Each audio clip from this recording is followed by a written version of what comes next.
Olá, gente, estamos de volta aí para a nossa terceira parte da aula 3, referente à nossa disciplina Administração Financeira, para o curso técnico em Administração do Alphatec, né, que é o curso técnico, né, do Grupo Alfa. E estamos aí, vimos um pouco, né, sobre o conceito de concurso, conceito de pregão. A gente vai passar aqui para o próximo slide, né? Então a gente vai ver um pouco como é que funciona a questão da tomada de preços, né? Como é que é feito o justamento das modalidades referente a esses aspectos. Então a gente vai ver três modalidades principais de licitação, né? Que seria justamente a concorrência, a tomada de preços e convite. Então existe justamente o tipo de aquisição que é realizado justamente para isso. Então é feito, por exemplo, algumas pessoas fazem a diferença entre valores, entre preços, né? Então a gente pode ver alguns exemplos aqui embaixo, por exemplo. Então, atualmente a lei estabelece as seguintes faixas de valores, respectivamente, das modalidades. Então, o que acontece? Para poder você fazer um convite, até R$150 mil o valor de licitação, perfeito? Então, 150 mil seria isso. Tomada de preço seria 1.500.000 e concorrência acima de 1.500.000. Isso para obras e serviços de engenharia, perfeito? Para outros tipos de compras e serviços, para convite, eu posso fechar a licitação em até R$80 mil. Tomada de preços, R$650 mil e concorrência acima de R$650 mil. Então, esses valores são valores de referência. Então, depende muito do município, depende muito do estado, depende muito da situação financeira, certo? Da entidade que está realizando essa aquisição. Perfeito? É importante aí você saber um pouco da licitação, saber que eu tenho as três modalidades principais, que é a concorrência, tomada de preço e convite. Então, existem aí valores específicos para você realmente fazer esse levantamento. Então, você como gestor de finanças, você como administrador de finanças, né, para vocês como técnicos de administração que forem trabalhar com a parte de finanças, trabalhar com a parte financeira, trabalhar com gestão de compras, então é importante você observar um pouco também desses conceitos que fazem parte aí para o conhecimento de vocês, perfeito? Então temos aí a licitação para obras e serviços de engenharia, convite até R$150 mil, isso para obras e serviços de engenharia, serviço, obras de vias públicas, por exemplo, infraestrutura, saneamento, então tudo isso aí é a parte de engenharia. Então tomada de preços R$1.500.000 e concorrência acima de R$1.500.000. E para outros tipos de compras e serviços, convite R$80 mil, tomada de preços até R$650 mil e concorrência acima de R$650 mil. Perfeito? Vamos lá. Aqui eu tenho também um pouco também sobre licitação. O tipo de licitação refere-se ao modelo de decisão na escolha do vencedor da licitação. A exceção do concurso, cujo julgamento é o parecer de uma comissão especializada na área, a Lei 8666 alenca os seguintes tipos de licitação: menor preço, melhor técnica, técnica e preço e maior lance ou oferta. Então, o menor preço vence a proposta mais vantajosa com menor custo para a administração pública. Melhor técnica vence a proposta de melhor técnica que aceitar o valor da proposta mais baixa dentro de todas as com a técnica mínima exigida no edital.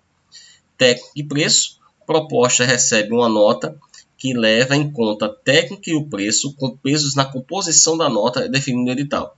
Vence com a melhor nota.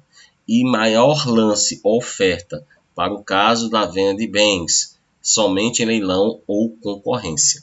Tá? Então, pode ver que eu tenho aí alguns pareceres, né, referente ao julgamento da comissão de especialistas referente aos tipos de licitação para saber qual a melhor empresa que pode se adequar ou que pode realmente fechar aí com a gestão pública para fazer essa parceria, né, de licitação durante aí um bom tempo. E aí temos a dispensa de licitação, que é um procedimento também licitatório, mais urgente para você definir aí em menor tempo a aquisição de produtos que estão realmente sendo solicitados ou estão sendo necessitados pela prefeitura ou pelo Estado, ou também a questão de projetos. Então, a administração pública é obrigada a fazer licitação, mas para toda regra existe uma exceção. A Lei 8.666 de 93 também diz que a licitação pode ser dispensada desde que tenha justificativa suficiente para que não haja necessário a licitação.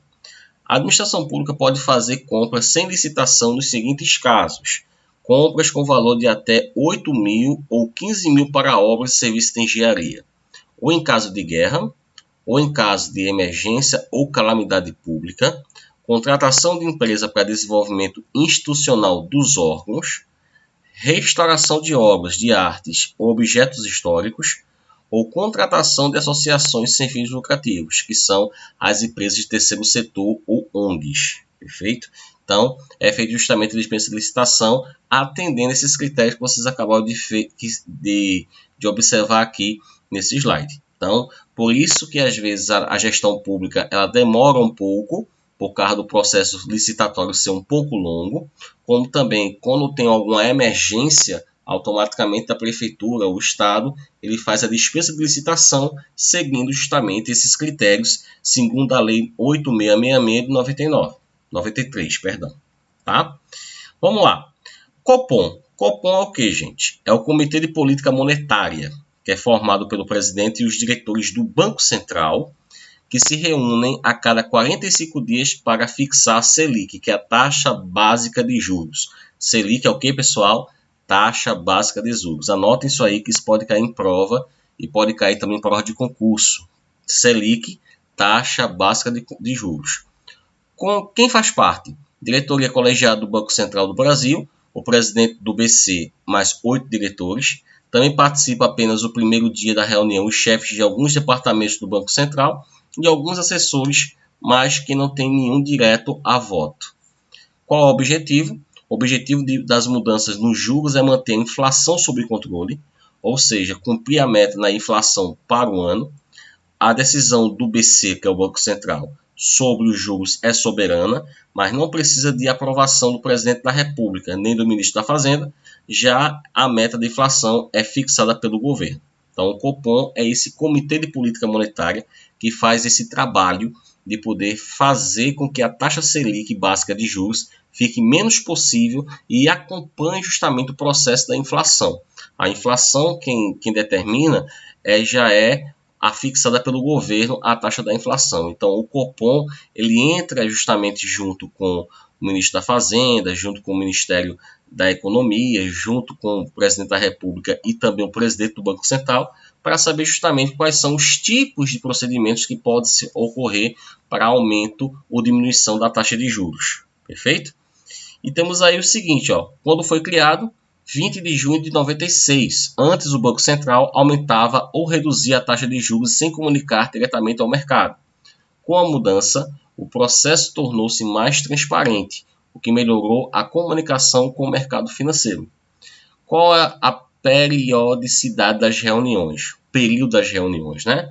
As reuniões do Copom dividem-se em 2 dias e são mensais. Primeiro dia, os chefes de departamento do BACEN, Banco Central, fazem uma análise da economia brasileira e internacional, e os diretores da política monetária e da política econômica, após a análise das projeções atualizadas para a inflação, apresentam suas propostas para mudar ou não a taxa Selic. Então, pode ver que é uma reunião, né, com a grande cúpula do mercado financeiro brasileiro para garantir justamente se a taxa de juros vai estar estabilizada, se vai ter uma alta, se vai ter uma queda. Então, é feito justamente uma variação e uma comparação de amostragem com algumas taxas de juros do mercado mundial. É feito contato com blocos econômicos de alguns continentes, de alguns países que fazem parte, né, desse critério, para saber realmente se é interessante fazer justamente o aumento da taxa Selic ou não, ou é feita a estabilidade, se eu posso deixar a taxa de juros estável para poder realmente no mês seguinte ou depois de 2 meses eu ter um aumento referente ao preço de alguns produtos que deve estar caindo. Então tudo isso é analisado em cima de amostragens, perfeito? Então, o Selic o que é? Taxa especial de liquidação e de custódia, que é a taxa de juros. É a taxa de juros para empréstimos entre bancos que duram apenas um dia. Operações chamadas de overnight. Então, overnight são operações de empréstimos de banco que duram apenas um dia. Então, o que é overnight, pessoal, são operações de empréstimos de bancos que duram apenas um dia, que tem como garantia títulos públicos. É a taxa básica de juros da economia brasileira definida pelo governo. Para que serve? Serve para a base para que os bancos públicos e privados calculem seus juros. Quando a Selic é alterada, as taxas praticamente pelos bancos e outras instituições também alteram. Então, quando tem um aumento ou quando tem uma diminuição do Selic, automaticamente ele vai ter um aumento e diminuição também, porque é proporcional. Então, todas as taxas de juros dos bancos múltiplos, públicos e privados, eles utilizam a taxa Selic como referência para poder calcular as suas taxas de forma padrão. E o que muda? O valor do real da Selic varia todos os dias. Na média, fica próximo à meta definida pelo Copom. E quem define seu valor? É o Comitê de Política Monetária, composto por 8 membros da diretoria colegiada do Banco Central e liderado pelo presidente da autoridade monetária. E algumas observações importantes, gente. Metas de inflação são definidas pelo CMN, que é o Comitê Monetário Nacional. Então, CMN é Comitê Monetário Nacional. Índice utilizado por meta é o IPCA. IPCA é o Índice Nacional de Preços ao Consumidor. Então, é feito justamente uma análise de preço do consumidor referente à taxa de juros e como está a economia na comercialização de produtos no mercado. Então, amplo mede a inflação com o conjunto de produtos e serviços comercializados no varejo, referentes ao consumo pessoal de famílias com rendimentos que variam de 1 até 40 salários mínimos. Composto pela diretoria colegiada do Bacen, Banco Central, define a taxa de juros Selic e meta a existência ou não do viés, tendência de baixa ou de alta, que é viés, pessoal, tendência de baixa ou de alta, que é justamente a variação da economia durante o dia, quando tem aí a economia aquecida no comércio. Definindo o viés, compete ao presidente do Bacen executar. O Copom, que é o Comitê Político Monetário, estabelece a meta para a taxa Selic, que é função da mesa da operação do mercado aberto do Bacen, manter a taxa Selic diária próxima da meta estipulada. Então, é importante essas anotações para vocês poderem entender um pouco como o mercado financeiro funciona e como o mercado nacional funciona também. Perfeito? É importante isso. Então, gente, as dúvidas a gente vai tirando, né, no Google Classroom ou também no WhatsApp, né, no grupo da turma. Tá? Vou deixar essa mensagem para vocês aí. A gente vai, de alguma forma, interagindo com dúvidas e informações. Então é importante vocês assistirem o vídeo várias vezes, dar uma olhada nos slides para poder ter um melhor acompanhamento. Então é importante aí vocês terem essa dedicação para poder estudar de uma forma mais direcionada, tá certo? Ótimos estudos e até nosso próximo encontro.